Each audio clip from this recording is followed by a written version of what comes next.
Buen día. En la siguiente presentación se encontrará la investigación realizada por Carlos Quintero, Cristian Poveda, Laura Pardo y Yalcel Soto en cuanto a lo que se encontró en algunos artículos, informes, opiniones de prensa y textos alusivos a la política, la cultura, la historia y la economía en la región del Amazonas. Y de allí pues hicimos un análisis de eso para hacer la relación con lo educativo. Un educador puede verse sometido a estar dentro de su propia burbuja, considerando únicamente la cultura y la sociedad en la que se encuentra, absteniéndose de conocer qué ocurre a su alrededor, limitándose ni siquiera a conocer qué ocurre en las periferias de su burbuja y por tanto dejando de lado la situación educativa y social de sus semejantes. Para hacer todas estas reflexiones hicimos una ruta de estudio y pues indagamos sobre lo que ha ocurrido históricamente en la región. Hicimos una contextualización del territorio, averiguamos aspectos como la cosmogonía, la población, la organización social, la lengua y la economía en la región, y hicimos una investigación sobre lo que se encuentra en cuanto a lo educativo. Encontramos algunas cifras y algunos estudios, indagamos sobre lo que se entiende como saber hacer en la región del Amazonas, investigamos sobre la etnoeducación, aspecto importante en la región, pues por la idea cultural que tienen en ella, y sobre las propuestas dadas por el Ministerio de Educación Nacional, de cómo se proyecta la región en la urbe y las construcciones que existen en cuanto a lo educativo, teniendo en cuenta lo cultural en la región del Amazonas. De acuerdo a la ruta establecida, básicamente podemos ver que se pretende hacer una contextualización del territorio y mirar qué ha ocurrido históricamente. Bueno, respecto a la contextualización del territorio y acontecimientos históricos, pues podemos ver primero que la región de la Amazonía está ubicada en el sur de Colombia, comprende aproximadamente el 50% del territorio y es una de las regiones menos habitadas del país. Básicamente también está habitada por comunidades indígenas, limitada al nororiente con Venezuela, al suroriente y sur con Brasil y Perú, y al occidente con Ecuador. Digamos que los grandes acontecimientos históricos se han venido presentando o se presentaron en la frontera con Perú. La región de la Amazonía está conformada por 6 departamentos, los cuales son Putumayo, Caquetá, Guaviare, Guainía, Vaupés y Amazonas.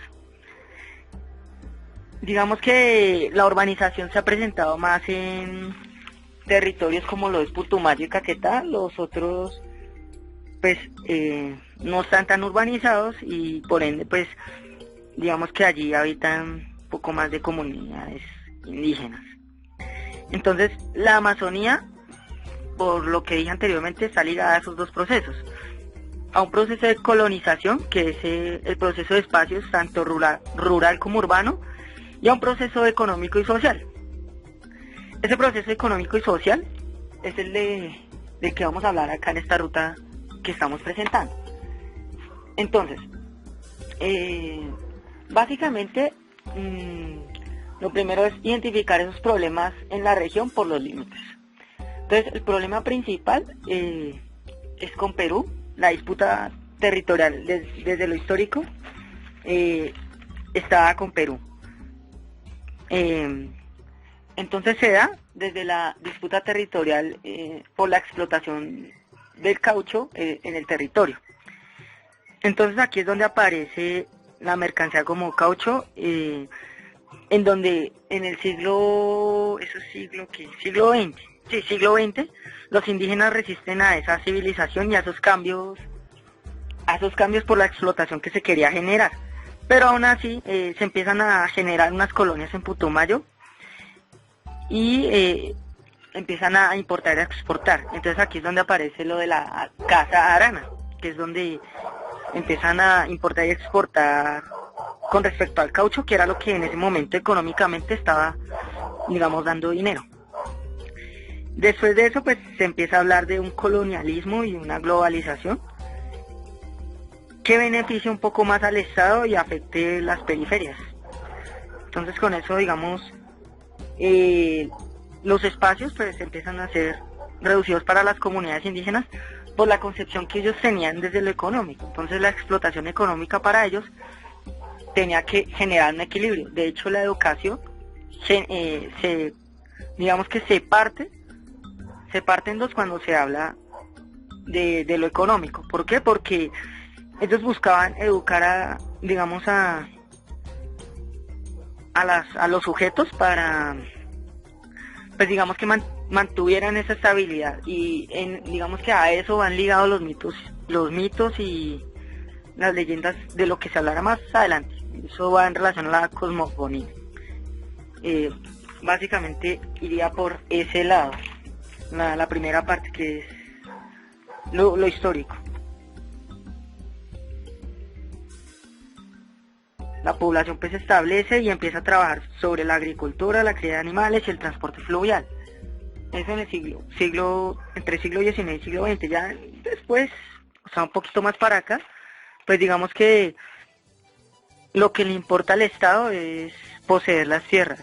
¿Por qué? Porque por los recursos que tienen, estas tierras pues adquieren un valor monetario mucho mayor. Entonces, en ese sentido, la tierra cobra un valor, y es donde empezamos a ver los conflictos y pues, digamos, la violencia, el desplazamiento de algunas comunidades y el enfrentamiento entre grupos armados, que eso es un poco más, viene un poco más de para acá. Ya en relación mucho más al fenómeno económico, que ya lo tocamos, y al fenómeno de la educación, pues vemos que es un proceso histórico que va encaminado de lo social. Ya lo mencioné, que lo histórico, digamos que tenía esos dos procesos, el proceso de colonizar y el proceso desde lo económico y lo social. Entonces se buscaba desde esos procesos una estabilidad para la población que permitiera trabajar sobre un espacio. ¿Para qué? Para poder explotar la tierra. Por eso muchas veces las comunidades indígenas no estaban de acuerdo con esta concepción, y precisamente ahí es donde se empezaban a generar los choques. Un trabajo principalmente centrado en la ganadería y en la agricultura, dejando de lado, por ejemplo, con el tiempo trabajo sobre los recursos y la estabilidad, que era el trabajo que desempeñaban las comunidades indígenas, por ejemplo, al trabajar sobre la cría de animales y demás, porque ellos hablaban, por ejemplo, de que, digamos, la riqueza cultural se daba desde mantener la estabilidad en la naturaleza. Pero entonces, como la educación se ha venido oficializando, eso está mucho más adelante, pues esa concepción y trabajo sobre el recurso, sobre ese tipo de recursos se ha venido perdiendo. La urbanización, pues que busca que se trabaje sobre las dinámicas de Estado, esas dinámicas que, pues digamos, ignoran un poco lo que es las culturas indígenas, o sea, cómo se conforman esas comunidades, y que buscan únicamente una educación que sea meramente homogénea. Entonces, bien acá dice una educación que por sí esté enfocada al servicio de una cultura oficial, pues que es la cultura que impone el Estado y que es meramente homogénea, ya lo dije. La emigración también a nuevos lugares, porque digamos la explotación y el desplazamiento obliga a que esta emigración se empiece a presentar para educarse pues desde lo que impone el Estado, con el objetivo de explotar la tierra desde lo económico. Bien, ya lo mencioné también, lo económico desde el siglo XX está visto desde la posesión de tierras, se globaliza un poco ese concepto, y el conocimiento también. Cuando se empiezan a apropiar las tierras, el conocimiento se empieza a globalizar, y por ende, digamos que los sujetos que habitan allá empiezan supuestamente a civilizarse, porque necesitan educarse desde la cultura que ya conocemos. desde la oficial. Entonces, por eso a nivel educacional se ha presentado un problema, que es que no se está llevando a cabo la educación desde la cultura, desde lo que son ellos allá. Eso pues de lo que se ha venido construyendo, no se intentan enseñar, digamos, los mitos ni la cosmogonía que pues hay en estas regiones, las historias nativas tampoco. Y la educación se ha venido diseñando desde lo político, desde lo económico, como algo bastante homogéneo. Las prácticas económicas pues están todavía en relación al contexto para algunas comunidades, y esas comunidades pues buscan manipular los recursos con ese orden y ese equilibrio, que básicamente lo manifiestan en lo que es la cosmogonía. Respecto a la última parte de la región, en relación a la vivencia de la cosmogonía, tenemos 5 ítems. Pues unos hablan en relación a unos mitos en específico, otros son más generales. Los primeros son los generales. El primero de ellos, que va encaminado al mito, la definición, digamos que nos muestra lo que es la riqueza cultural y la vida social de la región, básicamente porque digamos se concibe en términos de que no hay solo un dios, sino otros tipos de dioses que no son conocidos, pero la educación aún así está encaminada hacia el servicio de una cultura oficial, por lo que este tipo, digamos, de dioses, de mitos son desconocidos para las demás culturas. En ese sentido hay una ignorancia por lo que son estas definiciones de lo que es mito y de lo que es Dios.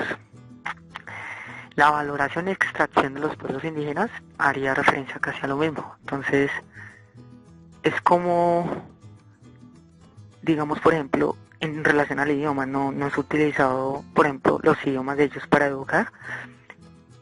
Y la extracción es como ellos emigran para buscar esa educación civilizada, entre comillas, o educación homogénea. El árbol de la abundancia, que es el tercer ítem, es más como uno de los mitos que logramos encontrar y está relacionado con la integración en un macrosistema, puesto que ellos, como bien se ha dicho, hablan siempre de un orden y una estabilidad en la naturaleza. Los trazos del sol es otro de los mitos que logramos encontrar. Habla de los viajes del sol del oriente al occidente, entonces hacen referencia a cómo es, digamos, el día y el ciclo de vida y los cambios climáticos.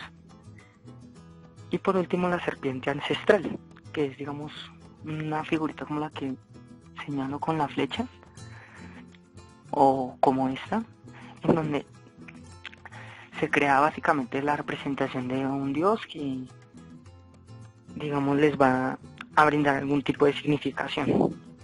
Básicamente, en relación a la cosmogonía, encontramos esta parte y hace parte de la cultura de la región de la Amazonía, pero no se educa en relación a esta cultura, no se intentan enseñar pues, estos mitos en la región, ni las historias que, pues, digamos, ellos tienen como cultura, sino que la educación se está intentando diseñar desde lo político y lo económico como un proceso de globalización.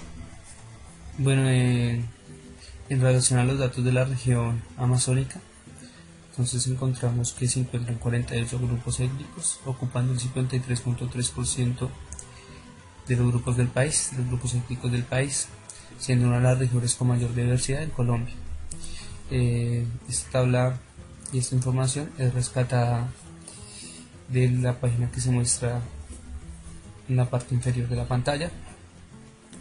Entonces dice que en la región de los Andes se encuentran 13 grupos étnicos ocupando el 14.4% La región del Caribe se encuentran 10 grupos étnicos ocupando el 11%, en la región Oriroquea se encuentran 13 ocupando el 14,4%, en la región del Pacífico se encuentran 6 ocupando el 6,8%, en total se encuentran 90 etnias en la región colombiana, a lo largo de la región colombiana. Entonces queremos mirar cómo está la distribución en la región amazónica de cada una de las etnias. En esta tabla encontramos los nombres de cada grupo indígena y queremos mirar cómo están organizados socialmente. Para ello decimos que la división de los grupos indígenas se encuentra, los cuales están subdivididos en asentamientos, estos se subdividen en cabildos, en donde la cabeza o la máxima autoridad es el cacique. En estos asentamientos se encuentran familias que cumplen roles culturales y estos roles son designados según el género, masculino o femenino. El género masculino se dedica a acciones como la de la caza y construir instrumentos musicales, y el femenino desempeña funciones en el campo y realiza artesanías. Entonces vamos a mirar los grupos indígenas ubicados en el departamento del Caquetá, los cuales constituyen un sector humano importante entre los pobladores de este departamento, donde se encuentran 5 grupos indígenas: los Caregüe, Carebajue, Careguacé, Careguajes. Entonces actualmente conforman 25 tribus organizados por cabildos, cuya máxima actividad es el cacique. Estos grupos cuentan con diferentes lenguas. Encontramos aproximadamente, nosotros encontramos 8 lenguas. No sabremos si hay más. Entonces ahora vamos a mirar los grupos indígenas ubicados en el departamento de Putumayo, para lo que encontramos la siguiente tabla. Este es el grupo donde pertenecen los Siwana. La familia lingüística es el Tucano Occidental.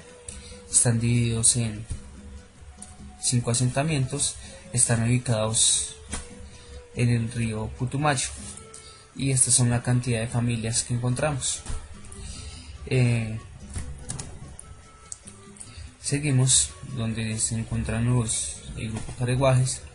La familia lingüística sigue siendo el Tucano Occidental, y pues acá están los asentamientos y donde están localizados y la cantidad de familias. Algo importante para señalar es que la mínima cantidad de familias que encontramos en esta tabla pues es de 8 por cada asentamiento. Ahora bien,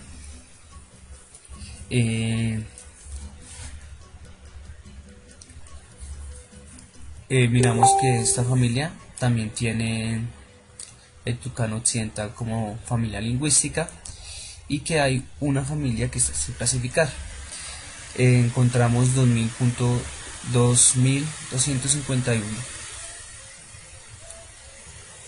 habitantes en el departamento del Putumayo, perteneciente a las diferentes etnias que se han señalado. Y también pues acá hay un lenguaje sin clasificar.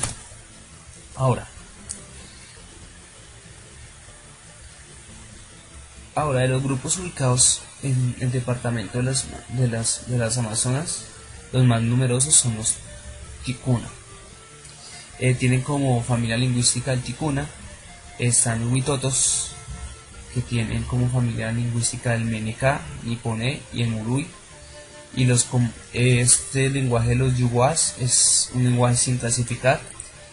Los Cocamá, que tienen como el lenguaje Tupigurani. Los Mirañas, que tienen el Arabá. Y los Napiés y Boraz Munais, que siguen teniendo el lenguaje sin clasificar. Ahora, en estas etnias que señalamos acá, pues miramos que van a existir constantes, y otras que pues no son constantes, o sea que va a haber diversidad, como lo es el lenguaje, como se señala en esa tabla. Pues lo hacemos con este fin. Ahora, las constantes en los grupos étnicos, entonces vamos a dividirlas en constantes políticas, constantes sociales y constantes culturales. Entonces, las constantes políticas es que vienen en complejas organizaciones jerárquicas. Las constantes sociales son que los roles de los hombres y las mujeres son designados, son roles diferentes. Y los constantes culturales es que la educación es dada en el núcleo familiar. Ahora bien, teniendo en cuenta la educación y que está dada desde el núcleo familiar, vamos a proponer los procesos de socialización propuestos por Parra en su documento La escuela marginada y contextos sociales en Colombia. Entonces, Parra propone los procesos de socialización desde dos perspectivas: lo específico, lo significativo. Están asociados a una realidad, están asociados a dos tipos de realidades, subjetivas y objetivas. Entonces, en las subjetivas, la concepción social del individuo, y en la objetiva coincide los elementos normativos como ser social, lo correcto, entre comillas. Ahora, cuando el sujeto interioriza la realidad objetiva, puede pasar a una realidad subjetiva. Entonces, él propone la realidad como un proceso continuo y en ocasiones contradictorio. Ahora, este proceso de interiorización se subdivide en socialización primaria y socialización secundaria. Entonces, la socialización primaria ocurre en la infancia, es generada por los padres, se aprenden elementos normativos, cognitivos y afectivos. Y la socialización secundaria se entiende como un proceso posterior a la socialización primaria y está basada en las instituciones, generando una distribución sexual. Ahora, esta interiorización se genera gracias al lenguaje, y el lenguaje lo entiende como los símbolos que le dan coherencia al mundo. Ahora, teniendo en cuenta esto, vamos a señalar la concepción de escuela de otro autor, lo mencionaremos enseguida. Es porque, bueno, si la educación está dentro del núcleo familiar, ¿cuál es la concepción que tiene de escuela? ¿Qué enseñan? ¿Qué deben enseñar ellos? Entonces, esta definición de escuela que vamos a señalar a continuación está propuesta por Ignacio y propone los procesos de socialización en la época posmoderna. Es un documento de la Universidad del Málaga. Entonces, se entiende desde tres factores: una perspectiva de socialización, una función política y una función educativa. Entonces, estos tres se relacionan, pero tienen matices diferentes. O sea, hay variables en cada una de estas tres perspectivas y funciones. Entonces, a partir de esto genera una definición de escuela como una institución social donde se encuentran un grupo de individuos con diferentes entornos que generan un cambio humano, y a este cambio humano él lo señala como los valores hegemónicos. O sea, la importancia pues, de los valores en la escuela, la importancia de crear seres humanos antes de enseñar el contenido que se debe enseñar. Ahora bien, a partir de ahora se empezará a hablar acerca de las cifras y los estudios realizados en la región del Amazonas en cuanto a la educación y su relación con todo lo que tiene que ver con la sociedad y la cultura tanto de la región como del país. A modo de desglosar correctamente la información, se parte de un documento dado a la luz por el Ministerio de Educación Nacional en el año 2011, puesto que no se encuentra un documento más reciente, más exactamente por el Centro Virtual de Noticias de la Educación. En este documento se analizan prioritariamente asuntos estadísticos y porcentuales de la educación vivida en la región respectiva y se va a ir vislumbrando poco a poco cómo se encuentra la educación. Ahora bien, para empezar, respecto a la calidad de los educadores como un asunto bastante competente para nosotros, se logra visualizar que el Ministerio de Educación Nacional cree o ve de manera quizá errónea que la calidad de los educadores se puede desglosar en un simple párrafo, tal como se logra apreciar, en el cual simplemente se hablan de unas capacitaciones realizadas en esta región respecto a las TIC. Dado esto, surgen varias preguntas, como por ejemplo, si esta es la única forma de capacitar a los educadores, si en realidad las TIC son la única capacitación que estos merecen, y también cosas más íntimas como por ejemplo si estos educadores en realidad asisten a estas capacitaciones en pro de mejorar su ejercicio pedagógico o si por el contrario se ven sometidos a su cultura y asisten a esas capacitaciones solo por llenar un punto más de su hoja de vida y ganarse ese incremento salarial.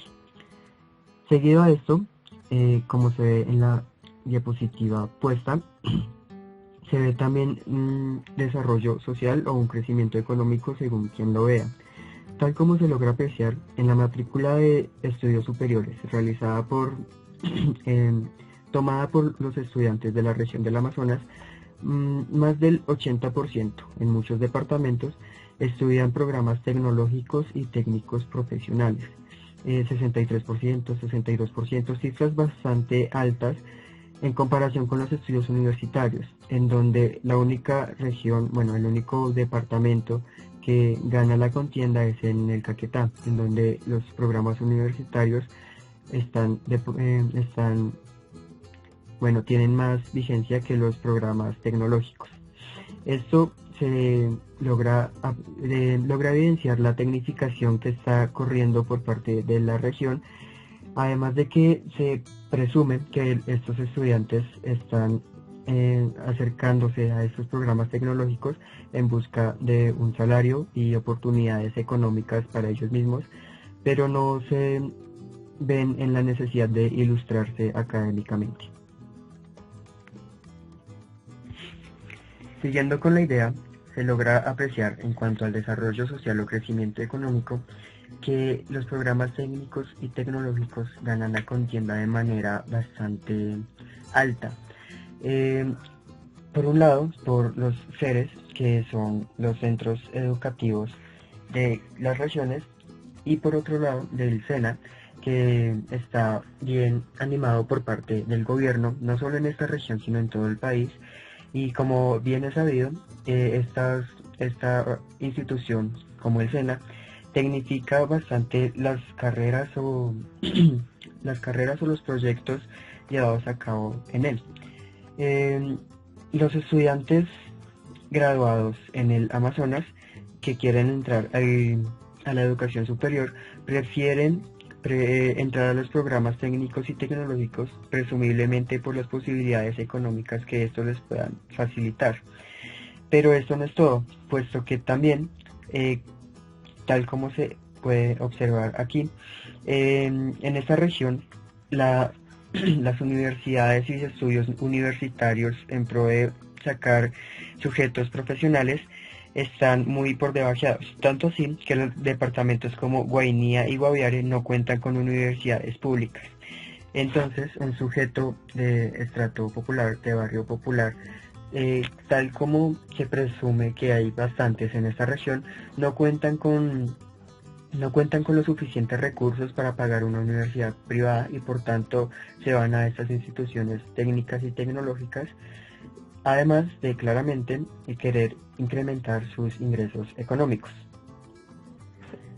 Pero esto también se debe en parte a que los establecimientos educativos en la región del Amazonas se encuentra un desempeño bastante bajo en comparación a otras áreas del país. Como se logra apreciar, por ejemplo, en la región, en el departamento Amazonas o en el departamento de Vaupés, los niveles de desempeño en las pruebas estandarizadas, que se aclara no es la mejor opción para evaluar, se ve muy por debajo en comparación a otros departamentos o a otras regiones. Uno de los pocos departamentos que se salva es el departamento de Guainía, pero se aclara también que este departamento cuenta con muy pocas personas en comparación a los demás. Además que esta región, en cuanto a la inversión que tiene en educación es menor, luego uno podría reflexionar sobre pues las consecuencias que lo económico acarrea en cuanto a educación. No tiene nada que ver el hecho de que se invierta más en educación con, con el desempeño académico de los estudiantes. La gráfica lo muestra. Y funciona, digamos, en ese sentido para la región del Amazonas. Por último, en lo que compete a la escuela y su marginalidad en los diversos contextos sociales, se debe aclarar que cada región cuenta con una diferente cosmogonía y diferentes aspectos culturales. Esto lleva a relaciones conflictivas con el medio por parte de los sujetos cuando llegan escuelas y docentes con diferente cosmogonía a sumergir a los sujetos, a los individuos, en la suya. Esto es conflictivo en cuanto a la socialización secundaria de cada sujeto, en cuanto a que se entra en un conflicto interno y personal cada uno de ellos. Esto se puede evidenciar además con las instituciones tecnificadoras que se encuentran en la región del Amazonas. No se centran en lo agropecuario y en estas capacidades que se pueden atender en la región y en la zona específica, sino que se centran más en las tecnificaciones, las zonas industriales, la contaduría y la administración pública propias de una cosmogonía diferente a lo que es esta región amazónica. En esta parte de la presentación haremos la relación entre lo cultural y lo educativo en la región del Amazonas. Entonces, indagaremos sobre lo que se entiende por etnoeducación y etnomatemática en esta región. Entonces, partamos de definir qué entiende el Ministerio de Educación Nacional con respecto a la etnoeducación. Entonces, citado textualmente de la Ley General de Educación del 94, etnoeducación es la que se ofrece a grupos o comunidades que integran la nacionalidad y que poseen una cultura, una lengua, unas tradiciones y unos fueros propios y autóctonos. Educación que debe estar ligada al ambiente, al proceso productivo, al proceso social y cultural, con el debido respeto a sus creencias y tradiciones. Entonces, para abordar antes cómo se da la educación actualmente en la región del Amazonas, partimos del hecho de investigar sobre cómo históricamente se ha producido la educación en la región del Amazonas, cómo surgió, por qué surgió, desde dónde surgió, qué eventos fueron qué eventos fueron contundentes para establecer formalidad a miras del Estado en cuanto a lo que es la educación. Entonces, pues hagamos alusión a los eventos históricos en cuanto a lo que la colonización se refiere. Entonces, pues el Amazonas está ubicado en las partes bajas de Colombia, y estas zonas se les dieron a las entidades religiosas y se hizo la firma del concordato y de la promulgación de la ley 89 en 1890. Estas tierras se le hizo entrega el Estado a la Iglesia, y fue la Iglesia la encargada de impartir la educación en el Amazonas para ese momento. tengamos en cuenta y a manera de reflexión que esto rompe un poco con la idea de, digamos, creencias religiosas, perspectivas del mundo que tenían los amazónicos para entonces. Se veía como los indígenas como una población salvaje que tenía que ser adaptada a la sociedad, y a partir de esta idea fue que se intentó educar para romper con estas ideas que ellos tenían y ajustarlo a lo que se creía religiosamente correcto para esas fechas. Todo esto pues también tiene que ver con para la década de los 80 y los 90 se dio el conflicto fronterizo entre Colombia y Perú. Todos estos conflictos dieron pie a la modificación de relaciones entre el Estado y las comunidades en términos de política indigenista en esta época entre 1932 y 1933. Ya para la década de finales del siglo XX, la escasa presencia institucional y el desabastecimiento del control político y cultural de las congregaciones religiosas abrieron camino a la participación de organizaciones no gubernamentales que no tuviesen que ver con el Estado, que se salieran de cualquier conflicto, y entonces se le dio espacio a la participación de la ONG en el escenario regional con el fin de apoyar la elaboración, la implementación y la evaluación de políticas públicas dirigidas a estas poblaciones. Esta participación permitió que se viera con otra perspectiva lo que significaba la cultura de los indígenas. Además, esta posibilidad se afianzó con la emergencia y el movimiento indígena en las zonas andinas, y pues luego se dio en la región del Amazonas. La defensa de la cultura, de la historia, de las raíces indígenas, y además de la participación de la ONG, permitió crear resguardos y reservas indígenas en la misma década, y se establece de manera legítima en la Constitución de los Derechos Indígenas del 91 el respeto por el territorio y por la cosmogonía de la región. Entonces, pues citaré textual lo que se encontró pues en la investigación de cómo se empieza a definir entonces lo que es etnodesarrollo y etnoeducación para la región.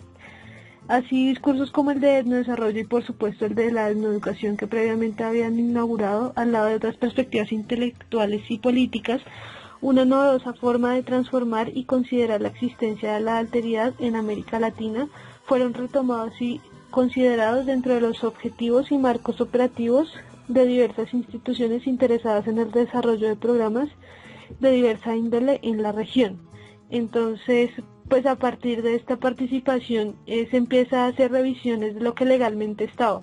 Entonces se fractura lo que significaba el concordato pues que se había firmado en